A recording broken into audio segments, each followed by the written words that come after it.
Hello, this is Mr. Medina. I am your mystery reader for today. I wrote this book, Secrets of Whisper Pie, The Missing Moon. Who doesn't love their pet? We all love our cats, our dogs, birds, fish. Some people have horses. Emily falls in love with Daisy and Kyle.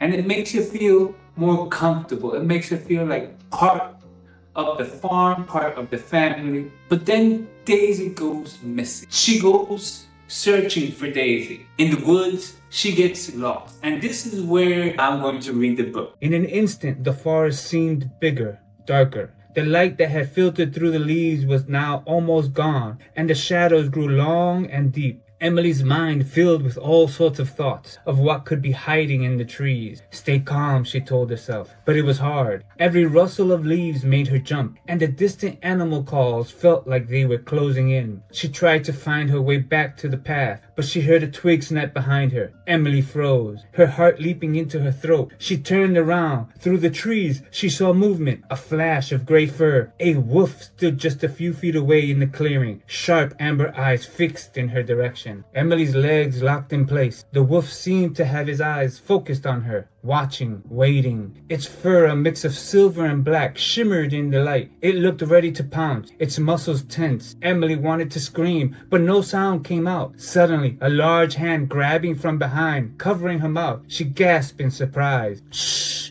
John whispered, pulling her gently but firmly away. Move slowly and quietly. We're not prepared to deal with wild animals. Emily nodded, her heart still racing. Slowly, John led her backward, away from the clearing. Aunt Mary was waiting a few steps away, her face pale with worry. We have to get out of here, John said quietly. No sudden movement. John gently pulled Emily behind him, his eyes fixed on the wild animal. Mary gently grabbed Emily's arm, leading her away in a firm grip. John stood between them and the wolf, ready to protect. Should have been prepared, Mary muttered under her breath. John brought up the rear, carefully. Let's go, he said quietly, his voice full of urgency. No, Daisy! Emily's panic rose. The thought of leaving Daisy behind was unbearable. Aunt Mary turned around to face her, her eyes intense. You were sent here to keep you safe, Mary, John interrupted, his voice steady but firm. Let's keep moving. Then turning to Emily, he said, your safety comes first. Emily's heart ached. She was torn between her fear for Daisy and their need to keep her safe. She understood why they had to leave, but to abandon Daisy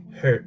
John led the way. His sturdy frame pushed through the last of the brush. His footsteps crunched softly on the forest floor as they exited the woods on the far side of the field. Mary stayed close behind him, and Emily found herself lagging a few feet behind. After all the confusion of searching for Daisy and Emily lost in the woods, they ended up way off course. They were in the middle of John's cornfield, where tall rows of stacks stretched as far as Emily could see. As they walked, John and Mary whispered to each other, staying just ahead of Emily. She could see them quietly talking, but their voices were too low to hear. The feeling that they were keeping something from her gnawed at her. Is something wrong? Emily asked, her voice raising a little, hoping they'd include her.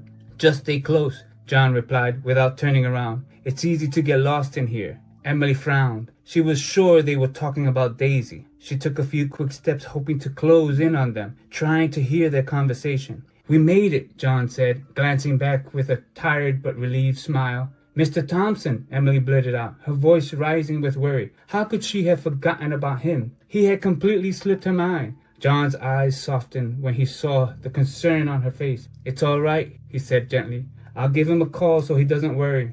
Emily noticed John walking a few steps ahead again, like he was intentionally keeping her out of the conversation. She bit her lip, frustrated. It's been a long day, Mary said with a smile, as if trying to distract Emily from her worries. Did someone take Daisy?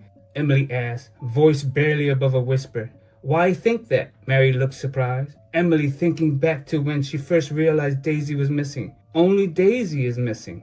John had just finished his call and walked back over. What's going on? Noticing the tension. Did someone take Daisy? Emily asked again, her voice now tense, frustrated, angry. John's expression grew serious. It's possible, he said slowly, glancing at Mary. Emily's stomach twisted tight. So, missing or kidnapped? Is Daisy missing?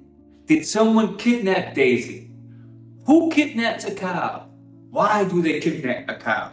All this and more is in this book. I hope you enjoy it.